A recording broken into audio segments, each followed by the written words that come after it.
The West Virginia landscape offers some of the most beautiful, breathtaking scenic views that nature has to offer. Each year, hundreds of thousands of visitors travel to the state to marvel at the scenic wonders and enjoy the rich history that has made the state wild and wonderful. Running deep within the mountainous countryside is a small, two-lane road known as the Midland Trail, spanning 200 miles from border to border, connecting the lush Virginia farmlands to the industrial-rich Ohio Valley. Many people know the Midland Trail as U.S. Route 60 and use it to travel to and from work, while many others use it as the gateway to outdoor adventure and fun.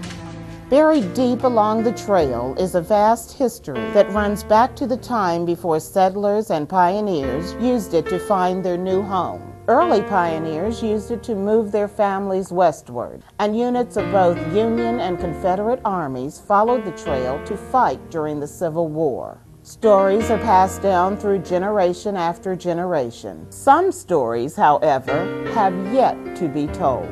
The Midland Trail was a direct route for African American slaves taking the Underground Railroad north to their freedom, leaving behind years of memories, traditions, and legacies for generations to come.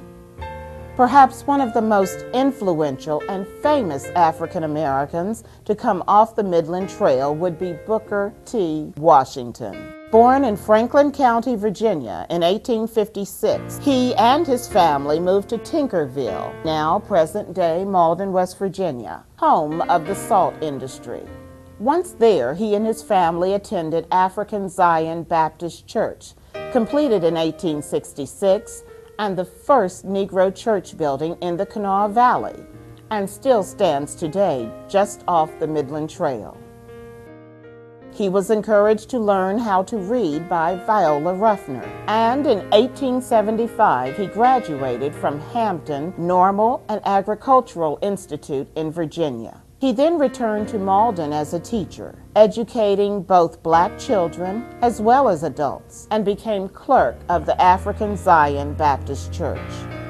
He then became recognized as an eloquent orator and played an active role in local politics, traveling around the state to encourage African Americans to vote in favor of moving the state capital to Charleston. His legacy is still preserved as an educator by the Booker T. Washington Institute in Malden, West Virginia, at Midland Trail mile marker number 4. There you will find the African Zion Baptist Church and its prototype schoolhouse, living quarters, and artifacts depicting the era of Booker's boyhood home. From Malden, the Midland Trail runs east along the river, passing through the quiet town of Smithers, home of the African American First Baptist Church of Smithers. From Smithers, the road continues east past Booker T. Washington High School, one of the first secondary schools established in West Virginia, and on through Falls View and Glen Ferris, where the historic Glen Ferris Inn still stands, overlooking the beautiful Kanawha Falls. Further east, at the confluence of 3 major rivers, the town of Gauley Bridge rests on the west bank of the Gauley River. This town is a historic town that changed hands several times during the Civil War. Confederate and Union soldiers occupied and abandoned the town on many different occasions during the war against slavery. And here, African Americans can retrace the steps taken by generations past to secure freedom for the slave. Visitors can find books and other publications on Booker T. Washington and other African Americans who left their mark at the Gauley Bridge Visitor Center, located on Route 60, just east of the bridge. Throughout the history of the trail, men like Booker T. Washington left their mark in and around the towns and communities along the scenic byway. But perhaps one of the biggest African American legacies was not left by just one man, but by many who sacrificed their lives in what became the state's worst industrial disaster.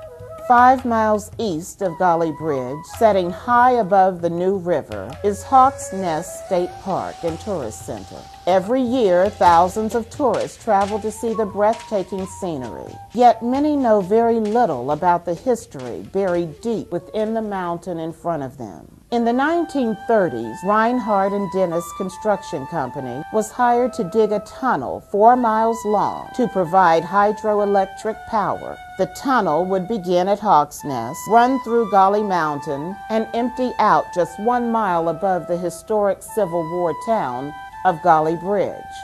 Workers were needed, so Reinhardt and Dennis hired thousands of workers to dig through the mountain of silicone. They lived in small shacks on the riverbank and were forced to work grueling hours. Shortly after construction began, they started becoming sick with an illness later diagnosed as silicosis. The men were beaten and sometimes shot if they were unable to continue working. Many men who continued the work would drop dead. Some were buried in unmarked graves, while others may have been buried in the forgotten African American cemetery located on the hillside just below the present-day Hawks Nest Lodge. The tunnel and dam were completed a few years later, and afterwards Reinhardt and Dennis offered a settlement of $130,000 to the victims and their families, after half was collected by the attorneys.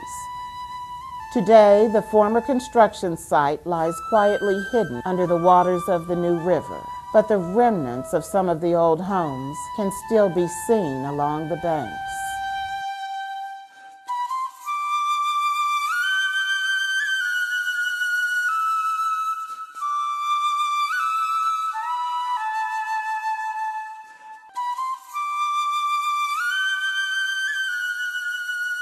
Rumors still circulate about the actual reported number of deaths caused by the construction. The government findings report over 450 deaths, and some as high as 2,000. Of all the men who died during the construction, 70% were African Americans. Located just 1 mile east of Hawks Nest in the town of Ansted, stands perhaps the biggest collection of African American history along the Midland Trail. Ansted resident Norman Jordan has put on display rare artifacts, pictures, and treasures that speak of the families, the lives, and of the loved ones that lived and died here along the Midland Trail. The African American Heritage Family Tree Museum is an invaluable collection of African American history and a must-see for any African American who travels through the area. Traveling westward on the trail, you'll visit the capital city of Charleston, where in May 1870, blacks celebrated the ratification of the 15th Amendment. Undoubtedly, one of the most notable streets to see and places to visit is Shrewsbury Street, once the economic center for blacks in the Kanawha Valley. Here stood the Ferguson Hotel, movie theater, restaurants, cleaners, pharmacies, and Garnet High School, built to educate the black youth.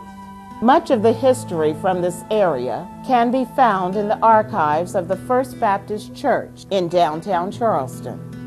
Before leaving Charleston to travel further west, a ride down Leon Sullivan Way will take you past the Clay Center for the Performing Arts, where adults and children of all ages can enjoy the technological marvels and wonders inside the museum and art galleries.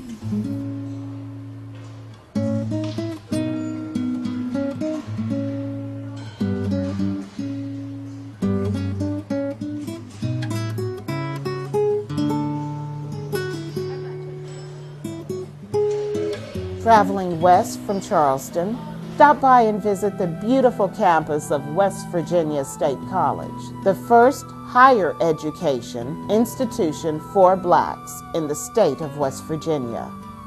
Visit historic East Hall, or learn about the men who made a difference in African American history, like college president John W. Davis. The Midland Trail has connected both ends of West Virginia together for well over the last 100 years. And now today, it connects African Americans as well as many others with the history of those noble souls whose legacies will be well preserved in the mountains, streams, and rivers along West Virginia's most scenic byway. Don't pass by your history.